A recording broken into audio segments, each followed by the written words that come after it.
Baik,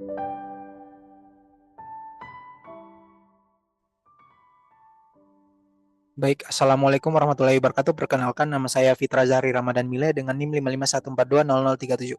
Hari ini saya akan mempresentasikan hasil kerja saya pada mata kuliah Arsitektur Tropis dengan judul Limata. Jadi, di latar belakang saya mengambil dua poin, yaitu kekayaan budaya dan iklim tropis yang ada di Kota Gorontalo. Dapatlah konsep ini, yaitu Limata. Dengan masing-masing hurufnya mempunyai makna tersendiri. Jadi L sebagai lintasan angin, I interaksi sosial, terus M sebagai modern, terus habis itu A itu aman, dan T tanggomo, terus habis itu A itu asri. Jadi desain ini didapat dari isu atau problem ya.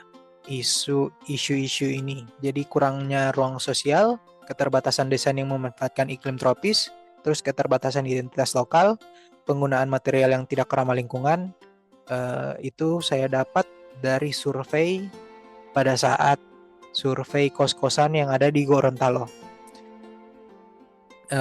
Dari isu itu saya dapat problem. Jadi problemnya itu ya kurang kualitas ruang hidupnya menurun, terus ketergantungan pada pendingin udara, terus kehilangan ciri khas lokal dan dampak pada lingkungan. Solusinya itu ya konsep Limata itu sendiri dengan mengoptimalkan lintasan angin, menyediakan ruang interaksi sosial, terus habis itu mengadopsi pendekatan arsitektur modern, terus habis itu menjamin keamanan dan kenyamanan, terus memadukan elemen arsitektur tradisional Gorontalo dan menciptakan ruang hijau yang asri dan menyejukkan. Jadi masalah-masalah yang tadi itu bisa diatasi dan menghasilkan kosan yang tidak hanya ramah untuk lingkungan, nyaman, tetapi juga memperhatikan aspek sosial dan kearifan lokal. Jadi kita bahas langsung ke lokasi. Jadi lokasinya itu berada pada Jalan Pangeran Hidayat 2 di Kota Tengah, Kota Gorontalo. Kurang lebih site-nya seperti ini.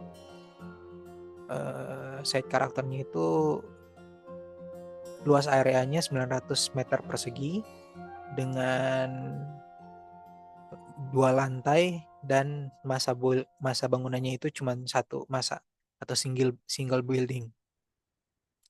Nah, untuk batasan-batasannya yang pertama utara itu berbatasan langsung dengan perumahan nomor 1 ini. Terus habis itu timurnya berbatasan langsung dengan Indomaret Jalan 2 Susun di sebelah sini. Terus habis itu selatannya berbatasan langsung dengan HWGO atau Islamic Center of Islamic Wahda Gorontalo. Terus habis itu westernnya atau baratnya itu berbatasan langsung dengan kos-kosan lain. Jadi dilihat dari site-nya ini memang site-nya banyak banget kos-kosan atau perumahan yang ada di area ini. Memang digunakan untuk kalau di RT RW Kota Gorontalo digunakan untuk area hunian. Nah, untuk site land use-nya itu harus ada green space, trade service zone, public facility, dan residential zone. Untuk climate atau iklimnya itu dan site regulation kita ambil untuk climate-nya itu kita ambil dari data BPS Kota Gorontalo, yaitu humidity-nya 30-90, terus temperaturnya 23,3 sampai 33,3 derajat Celcius, dan hujan itu terjadi pada November sampai April, dan kemarau terjadi pada Mei sampai Oktober.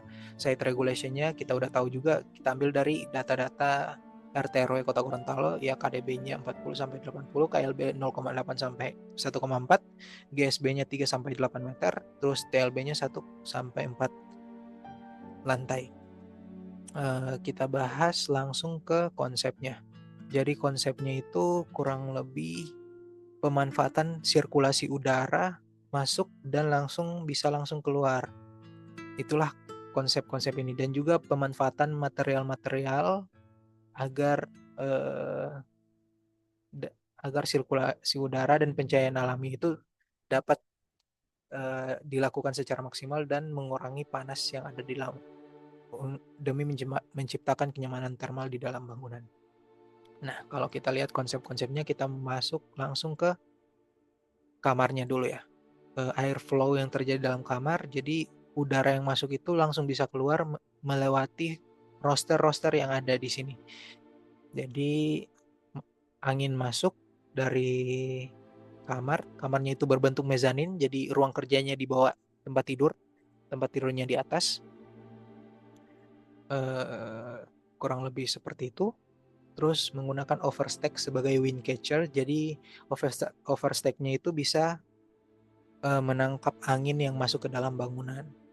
Angin itu bisa masuk dan bisa terkurung dan bisa keluar lagi nanti kalau misalkan udah terpantul-pantul, dan hawa panasnya itu langsung bisa keluar seperti itu. Melalui roster-roster dan jendela. Jendelanya super besar biar angin yang masuk itu bisa maksimal dan menjadi penghawaan alami. Dan juga sistem ini menggunakan sistem cross ventilation seperti ini agar angin itu langsung bisa keluar, tidak tertahan di dalam. Hawa panas itu tidak tertahan di dalam. Kita masuk ke material. Jadi material yang pertama itu atap genteng. Kenapa atap genteng? Karena daya serap panasnya itu kurang. Jadi menggunakan atap genteng sendiri itu mendukung konsep arsitektur tropis itu sendiri.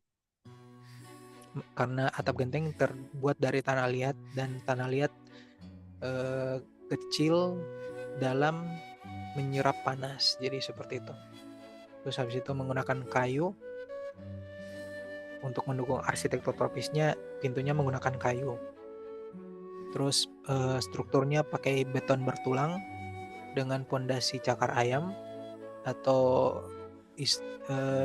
biasa disebut juga pondasi telapak kaki. Pondasi telapak dengan ukuran 20 kali 15 dan menggunakan roster.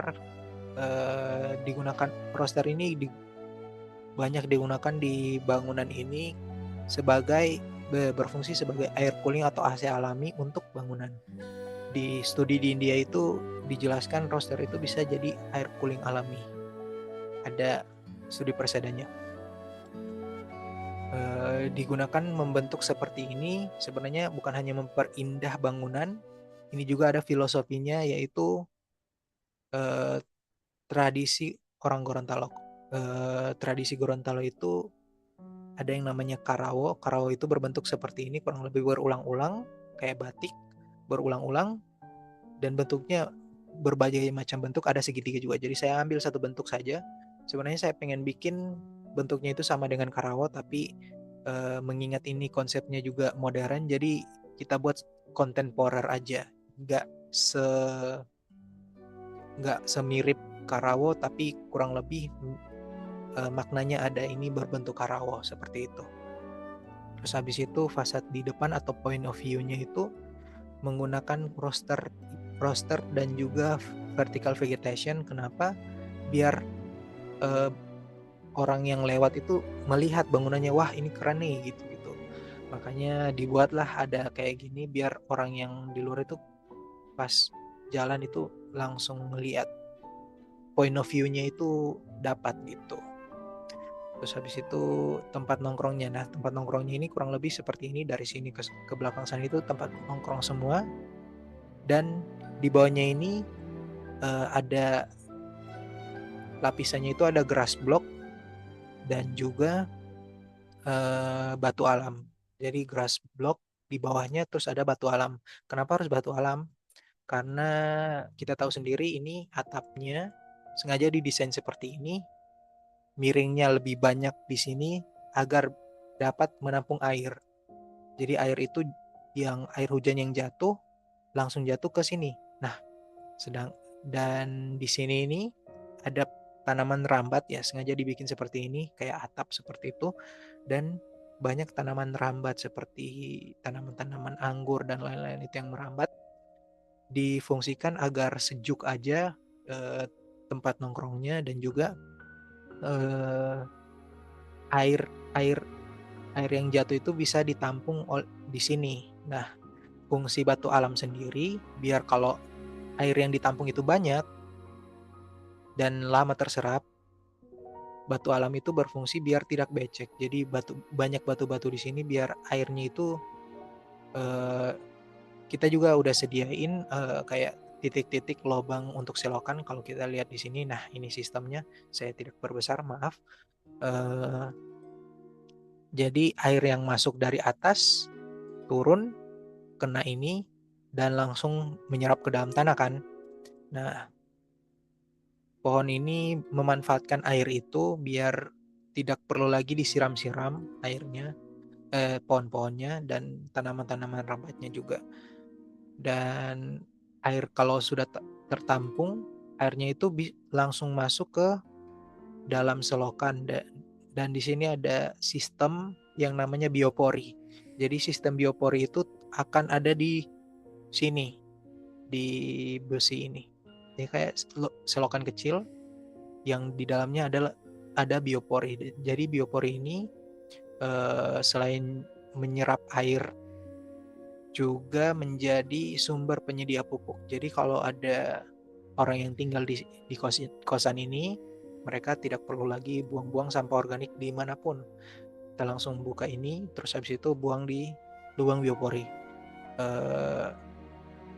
Sampah organik yang dibuang akan dibiarkan selama berbulan-bulan dan akan mengalami proses penguraian dan atau fermentasi secara alami dan menjadi pupuk atau nutrisi bagi tanaman-tanaman yang ditanam di sini seperti itu. Terus habis itu tangga itu sengaja dibuat seperti itu atau ditaruh di depan seperti ini untuk menjadi daya tarik visual sebenarnya. Jadi kalau kita masuk ke dalam, kita bisa lihat, wah ini di dalamnya kan seperti ini. Ada tangga. Orang nggak bisa lihat tangganya itu, tapi kita dari dalam bisa. Dan fasadnya itu menjadi wajah bangunan dirancang untuk banyak bukaan. Kenapa? Tidak hanya memperkuat daya tarik visual, tetapi juga mendukung fungsi tangga sebagai elemen ventilasi atau sirkulasi udara. Jadi memungkinkan aliran udara masuk bersirkulasi di dalam bangunan sehingga menciptakan suasana yang lebih sejuk dan nyaman. Nah, prinsip-prinsip yang tadi itu yang saya jelaskan sejalan dengan konsep 5T ini yang menekankan pentingnya perpaduan desain estetis dan fungsionalitas dalam arsitektur. Nah, seperti itu.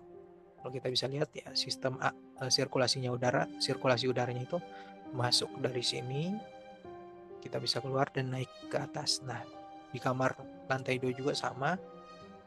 Untuk atapnya itu kenapa dibuat void seperti ini ada alasannya agar supaya panas yang dari atap itu tidak langsung masuk ke dalam ruangan tetapi masih terdiam di void. Nah, di void itu kita buat sistem seperti ini. Ada lubang-lubang. Jadi panas yang masuk itu bisa keluar lewat lubang ini seperti itu. Mungkin hanya itu saja penjelasan dari saya. Lebih kurangnya saya mohon maaf. Wabillahi taufiq wal hidayah. Wassalamualaikum warahmatullahi wabarakatuh.